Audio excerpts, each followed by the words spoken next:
Chapter 14. Chock full of nuts. 17 hours, 29 minutes, 55 seconds. 54. 53. Revulsion pushed through Plissken's body, squeezed out by the survival instinct. He clenched his teeth, aimed the rifle, and began backing away. Another sound. He turned quickly. Another crazy had come up behind him, through the hole that had swallowed Maureen. Then another. Plissken moved without thought, bolted for the open ground. He vaulted the counter, then charged past the big hole and into the kitchen. They were right behind him, hollering. He got through the dark, gutted kitchen to a hallway beyond, racing at top speed. A door swung open at the hallway's end, and more crazies poured in, shadows against the darkness, bottling him up. Turning on instinct, he smashed, shoulder first, through a door in the hallway. They were closing in on him, foul breath on his neck, hands grabbing. He was in a storeroom, charging through it. Faint light seeped through a glassless window at the far end. He ran to it and jumped through. There were more of them on the streets, drawn to the hunt. The fire escape was set by the window, a rusted iron ladder jutting down. Swinging up the rungs, he started climbing. The crazies were there, smelling blood, right behind him. They grabbed at his legs as he climbed, and he kicked viciously back at them. Reaching the first landing, he dove through the window, shattering what glass was left in it. They were streaming up the ladder. They kept coming, always coming. He grabbed an old dresser and shoved it in front of the window, then pushed the frame of a bed to block the room's door, bracing it firmly under the knob. No good. The dresser rocked in the grey-black darkness. The legs began jumping, scooting across the floor. A hand came around it, scratching at the wall, looking for a hold. Bringing up the rifle, Plissken pulled the trigger, muzzle flare lighting the room crackling white. He fired 2, 3 times, and the hand on the wall exploded in blood and fire. The hand severed at the wrist, its own gore tacking it to the wall. Plissken's eye got wide. On the fingers of the hand, just below the knuckles, were tattooed the letters H-A-U-K. The hand began sliding down the wall. With a loud, prolonged crack, the door splintered behind him. He turned. The dresser fell from the window with a crash. He jerked back. A crazy leapt through the place. Plissken charged, bringing the rifle butt down hard on its head. The thing flopped to the floor, its body jumping like a grounded fish.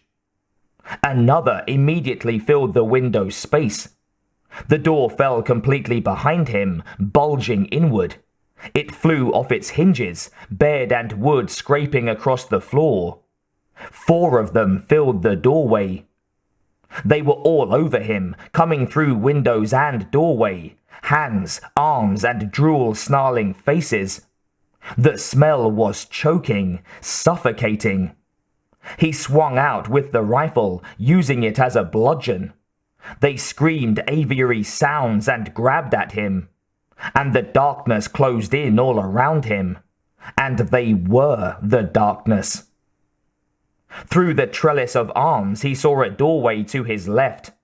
His arms were pinned, his gun. Finger on the trigger, he fired, time after time. They fell away from him, going down in pain. He broke away and went for the door. The bathroom. Getting through the door, he closed and locked it just as their pounding began on the other side. It was shaking, rattling with the force of their blows. It wouldn't hold for long. There was no more time for Snake Plissken. In desperation, he turned to the tile wall, leveled the blood-caked rifle, and emptied the magazine, yelling in unison with the deafening rattle of the gun. Wood and ceramic chips flew back at him, shrapnel and plaster dust filling the tiny room with white, powdery smoke. The banging continued on the door, locked in dreadful symphony with the exploding wall. He ran the gun empty, and the dust settled. He had broken a hole through to the next apartment. He looked at the door. It was already beginning to splinter and crack. Son of a bitch! He jerked the magazine and threw it down with the clutter on the floor, then pulled another from the holster and shoved it into the lock with a bite. Turning, he raked the door with bright flashes, then jumped through the opening he had cut for himself. Running through the shell-shocked remnants in darkness of the next apartments, he jumped without hesitation through the still-glassed window of the place. It exploded on impact, and Plissken fell into darkness. It was one floor to the ground, and he reached it at the same time the glass did. He came down hard, rolled, and was on his feet and running, the gut panic cancelling any pains he may have sustained in the fall. He was in the alley, rain-puddled, glistening slick. A high brick wall filled his vision at the end of the street. Another obstacle. He never broke stride. The screams were behind him again. He pumped, the wall getting closer, looming larger. There was no stopping now. He came to it on a dead run and jumped, his arm grabbing for a hold at the top of the thing. He got it, scrambled over, and risked a look back. They filled the alley behind him, pouring out of the building, still coming. He started over, and then his eye caught something lying on the ground where he had jumped. It was his radio, smashed on the pavement below. He must have jarred it loose when he went up the wall. He jumped down the other side and was running again, feet splashing sprays of dirty water up his pant leg. He ran a block, two. He looked over his shoulder. The crazies had climbed the wall and were scrambling over, the energy of their madness matching his chemically induced vigor. The mouth of the alley lay half a block ahead. He went for it, trying to keep his pace strong and even. Then he heard a sound, distant but drifting closer. Music. It was music. An amplified twang rattling the night. There were words within the music, easing up.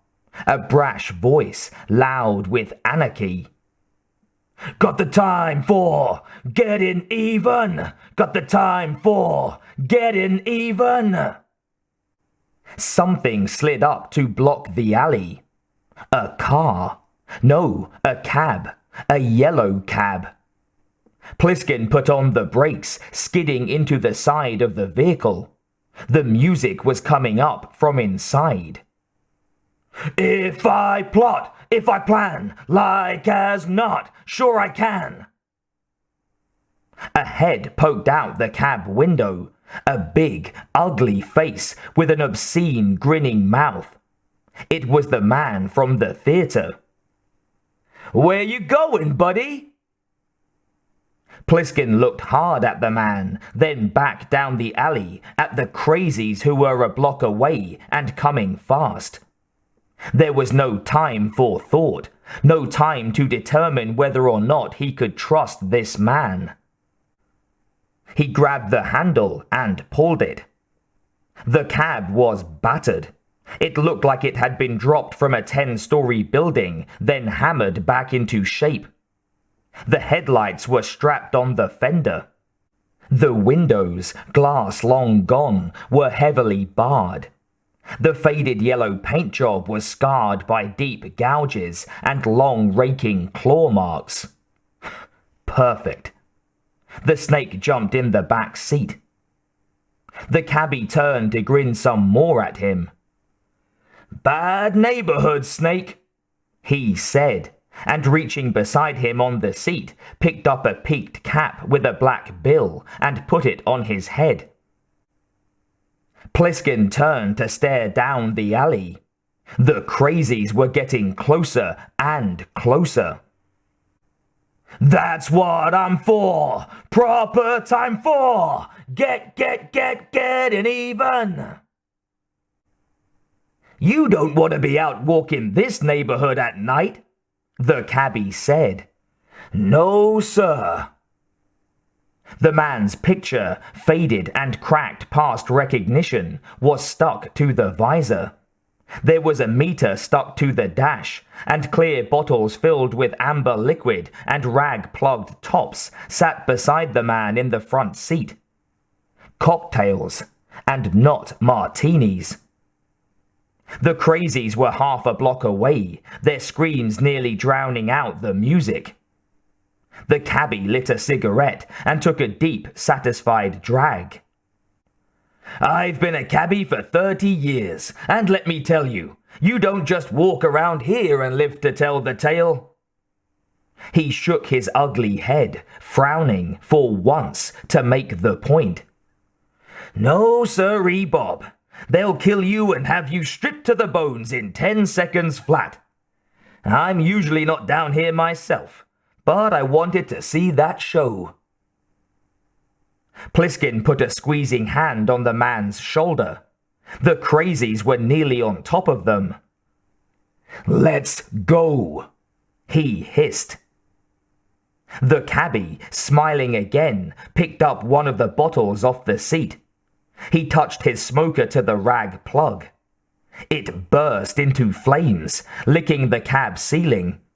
He held the bottle out to Plissken, shaking it. "This stuff's gold around here, you know," he said. The crazies hit the car, on the run. Shaking, clawing, reaching. The cabbie casually tossed the bottle out the window, and it exploded in their midst, flaring fire. The front ranks went up in flames, and the smell of burning flesh stood out, even above their slime stench. The cabbie hit the gas pedal, and the car screeched away from the conflagration, swerving on down the street. Plissken watched the orange fire disappear out the glassless rear window, then sank back gratefully in the seat. The aches and pains began to creep up his body the moment he relaxed. He took some more speed out of his pouch and ate it. The cab was moving at top speed down the deserted streets, the driver taking obvious delight in being able to do things he could never have done when the city was a city. The buildings lay in ruins all around them, crumbled, decimated. "When did you get in, Snake?" he asked over his shoulder. "I didn't know they'd caught you." He took a corner too fast, screeching around, back end fishtailing. Plissken fell over part way on the seat. He was already forgetting about the crazies and remembering how short his time on planet Earth was going to be if he didn't find the president. The driver was still talking. "Snake Plissken in my cab," he said proudly. "Ha! Wait until I tell Eddie." He turned around, grinning quickly. "Hold on, Snake."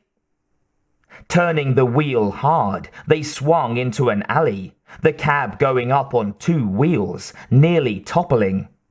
The cabbie was laughing, enjoying the hell out of himself. Plissken wondered if he would have been better off back with the crazies. "Gotta take a shortcut to get out of here," the man was saying. "You can run into real trouble on the streets." He shook his head. "Night before a food drop? Hell, forget it." He started laughing again. "Hey, Snake, watch this." They sped through the alley, then took another hard right, throwing Plissken to the other side of the seat. His gratitude was slipping quickly away. They tore through the empty streets, through the darkened towers of glass and stone. "You see her take that turn?" the cabbie asked, and his voice was high-pitched and excited, charged by his own mad adrenal glands. "Hell, I had this very cab before I got sent up. I locked her up before they walled us in. When they sent me back in, she started right up, like nothing changed. And I'm trying soft, and I'm trying hard, sneaking around to catch 'em all off guard. Can I do it anonymously? Can I do it? You just wait and see." 3 years, he kept saying. 3 fucking years, and she started right up. What a beauty. Plissken was through with it. He just didn't have the time. "Hey," he said. The cabbie jumped, startled. It was almost as if he'd forgotten that Plissken was back there. What were you doing back there, Snake?" "Looking for somebody," Plissken answered coldly. "Well, you should have asked me," he said. "I know everybody in this town. Been driving this cab for 30 years. This very same cab. Did I tell you that she started right up? After 3 years she—" Plissken jammed his rifle into the back of the cabbie's neck. "Now, just shut up for a minute," he said angrily. "I'm going to ask you a question, and you've got 1 second to answer." He took a deep, rasping breath. "Where's the president?" "Well, the Duke's got him," the man answered matter-of-factly. "Hell, everybody knows that. Sure, the Duke's got him." "Gee, Snake, you don't have to put a gun to my head. I'll tell you." "Who's the Duke?" The man's head turned sideways, eyebrows up in surprise. "The Duke of New York," he said. "The big man, A#1, that's who." "I want to meet this Duke." The cabbie started chuckling again. "But you can't meet the Duke. Are you crazy? Nobody ever gets to meet the Duke. He's the big guy. Well, you meet him once, then you're dead." Plissken pushed the rifle barrel a little harder into the man's neck. "How do I find him?" The cabbie shrugged his hands off the wheel. "Well, I know a guy who might help you. He's a little strange, though." The man stopped talking long enough to take another drag on his cigarette. "Gee," he said at last. "You didn't have to use your piece on me. I would have told you." "One more thing," the snake said. Yeah? Would you please slow this son of a bitch down?"